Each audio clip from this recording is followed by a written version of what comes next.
While we continue our Youth Day discussion with the National Youth Development Agencies, Sifiso, Mtsweni and Kabelo Chabalala. He's the chairperson and founder of the Young Men Movement. Sifiso, I want to pick up with you. You are obviously advocating for the NYDA, but your organization is not one that has always shrouded itself in glory. Yeah. In fact, in March, you experienced threats of legal action over illegal and discriminatory pay increases. Over the years, we've had to deal with numerous controversies around the allocation of programs at the NYDA, who they service, and the monies that are paid out. Yeah. So, to the extent that your organization, even as we speak, is not really credible among young people, on, you know, when you make these statements, what are you standing on really? Because you've had all of these years to, I think, really establish yourself as an organization. Well, I think firstly, let's start from the beginning. The agency is just 8 years in existence. There has been preceding institutions before. One being the National Youth Commission that was advising government on youth policy. The other being Umsobomvu Youth Fund, whose role was to really assist young people that have got business ideas and so on with funding. Now, when the two institutions merged, of course, there were teething challenges in the beginning, and you are right. In the beginning, in the early years, it did not shower itself in good glory. But I think one of the things that you've not reported as you were raising this question is that in the last 3 years, the agency has been having clean audits, 3 consecutive clean audits. The agency has been appointing the right people. By the way, we lead by example. We are the only agency in South Africa that has employed a 31-year-old chief executive officer who has been a chief financial officer. This year, the institution has achieved 100% of its key performance areas. And the case that you are referring to, I think in a way there was a bit of mischief because board of directors are actually paid by Treasury, not necessarily by the institution. And there's no way that the board could have said and decided that, because salaries of boards are decided by the National Treasury. However, on the issue of the impact that we're making, just last year alone, the NYDA has funded over 2,500 young business people with 68% success rate. These are people that we've assisted, not with a loan, but with a grant funding to ensure that they succeed. The second issue, just 2 months ago, we were celebrating 4 years of the Solomon Mahlangu Scholarship Fund, which has produced 400 new graduates that have been fully paid for, studied in aviation, in agriculture, in tourism, in very key causes that speaks to the economy. Tomorrow, as you know, we've got a rally where the president will be addressing us. Just before the president addresses us, we'll come with 20 young people, which are called 20 young trailblazers.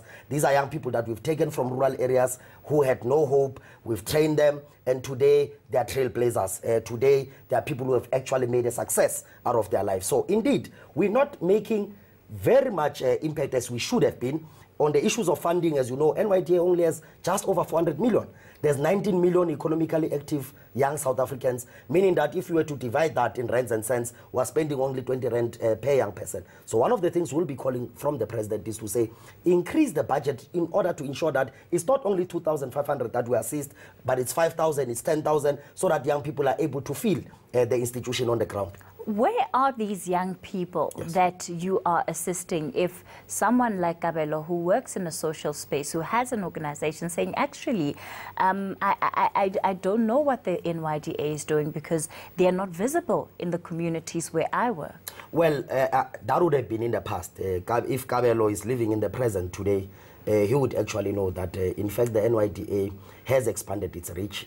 Just here in Gauteng, for instance, we've got 4 centers which young people can access us. We've taken a decision to open branches in rural areas because the people who have a legitimate cry is those young people who are in the rural areas, because the agency has been, you know, existing in urban areas. So we've taken that decision. We've also launched a mobile app.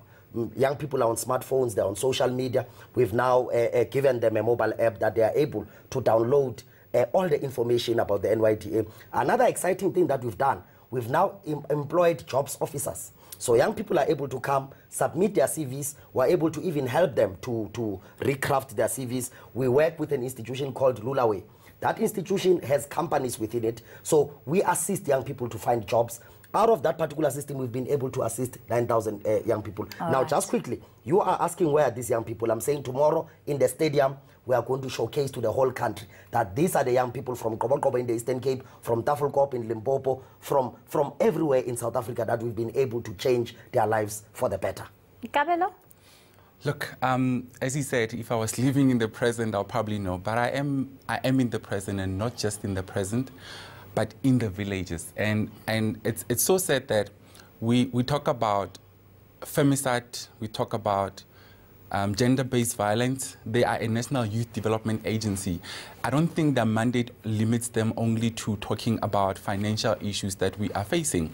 And I believe that they should try and look at all those issues. Boys and men are killing women. Yes. What are you doing as a youth agency? And those are things that are topical. Those are things that we're dealing with on a daily basis. The reason why we have the Young Men Movement is to ensure that we groom a next generation of men that are men of treasure, that are men who are not violent, that understand that they can't emote only anger, that they can cry and it's okay, that they can actually seek help and it's okay. So in terms of what they do from that academic perspective for ensuring that people get funds, we applaud that. In fact, that's what they're supposed to do. We shouldn't even actually be applauding them for that, because it's what we expect of them. It's their mandate. But I think they need to broaden their scope. They need to realize that it's not only those. So if you're going to have 100 million from the president and boys and girls are killing each other or men are killing boys, who's this money going to go to? Because there won't be any young people to actually address this money to, because they'll be killing themselves. So yes, we need to start looking at those social issues. They are the core. You can't have that economic emancipation when the social space, which is the people, which is the very same institutions, are not working well. That there's this stuff that are not working around that we need to actually solve. So I'm grateful that there'll be young people from Tafelkop, from maybe Kunu, maybe Pankop is part of it, that are going to be there tomorrow. Yes. But we need to do more. If I can just come in quickly. Sure. Look, we've taken note of and we've responded on the issue of femicide. I think one of the things that we've said, if you looked at our previous statements, we've even had a press conference to really condemn this upsurge of young men in particular who treat young women like that. And then one of the things that we've done as an agency, I've mandated the deputy chairperson, my deputy, to start driving this particular process of engaging institutions like his, and I'm sure even after this we'll be able to share those particular contacts. Now, what the deputy chairperson has been doing is to visit institutions of higher learning, is to visit, areas in the outskirts, to start talking not only to young men, but also to young women as well. Correct. To say what becomes the role of men in society, nurturing, and looking and protecting women, but also what becomes the role of women as well to liberate themselves, to speak out. Because in some instances, these cases, they happen that end up in death because women don't report, abuse when it happens. Sometimes. Do you think that there's a clear vision for the youth of South Africa to which they can aspire, to which they can drive, that is common and shared amongst young people in this country? Well, I think that's a debate that we need to have. But I'm saying that we need to look at the interest that young people have and be able to put them in their correct compartments. For instance, there are young people that are interested in sports and development. Those young people are there. We can see even today there's transformation in rugby. We've got black captains and so on. So there's progress there. There's young people who are interested in the arts space, arts and culture. We see a lot of young people on television. We see a lot of musicians that are actually doing quite well. There are young people that have... Yes, but what I'm asking is, do you think that there is a common vision for young people in South Africa today? Well, the common vision is the same. Hence, I was raising the issue of economic emancipation. Because if you were to ask each and every young person, what is it that you aspire to be? Young people aspire to be economically liberated, to be economically free, to stay in an environment that is safe, to even have something that it can make them to afford whatever it is that they want. But I think when I started, I said there's a debate that we need to have, not only as young people, but as South Africans. What type of future do we collectively aspire? What type of future do we collect outside of poverty, unemployment, inequalities that face us every day? Because it would become difficult, Cathy, to say a young person who's in Kunu in the Eastern Cape and a young person who stays in Gauteng in Johannesburg would have the same outlook in terms of what becomes a life in future. So hence I'm saying that let's uplift these ones and be able to get young people into the same pedestal Out of that, then we can then say, here's the common objective that all of us aspire to be. What's your take on that? Look, one of the common things, as I said, it would be education. I think every young person, whether you're coming from Houghton, Kunu, Ramashashani, we all want education. And not only does it resolve social issues, but it also leads to economic emancipation. So I believe that having to work around educating our youth, it's something that is common. It's something that happened 42 years ago. It's something that is still going to happen today. It's something that, and I think, as Nelson Mandela said, it is precisely through education that a child of a mine worker, a child of the woman who's working in someone's backyard is going to be a president, is going to be a CEO. So I think we still need that. We need to come back and say, here is our vision. It needs to be outlined. I don't think there's no commonality.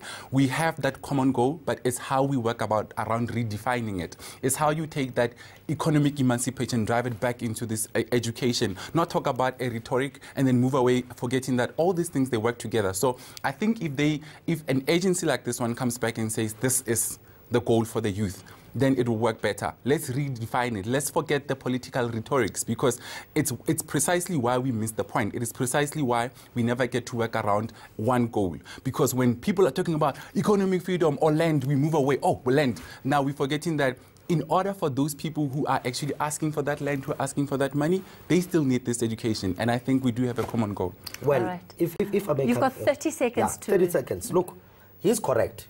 Young people need education. But there are young people who are already educated. What are we saying about them? I think the question that we're asking is to say, what is our common vision as young people? Secondly, there are young people who continuously drop out of the education system. Some of them not because of they can't afford or whatever it is, but not all young people are academically gifted. Hence, we speak about technical and vocational skill training so that young people are able to use their own hands and so on. But I'm saying that what we need to debate, beyond education, beyond everything else, what type of society do we want as young South Africans? What objective drives us? Through education, through skills development, through economic emancipation. Very briefly, the NDP is there as a document which is supposed to be, you know, the national road plan. Very briefly, does it appeal to you as a young person? The problem with the NDP is that it speaks about halving unemployment by 2030. It means by 2030 there will still be half people who are still not employed. So our view is that let's create youth employment. Let's remove experience as an entrance requirement to ensure that all graduates are actually employed. Kabelo, quickly. It does appeal. I mean, it's practical more than anything, and I think it's not being over-ambitious, because to say that you can eradicate it in the next 20, 15 years with how our economy looks, it doesn't look practical. So it has its appeals. All right. Yeah. Thank you both for coming on to As It Happens tonight. Kabelo Chabalala from the Young Men Movement and Sifiso Mtsweni from the National Youth Development Agency. And it brings us to the end of tonight's edition of As It Happens. Have yourselves a lovely Youth Day tomorrow. I'm Cathy Mohlahlana. I'm back with you Monday.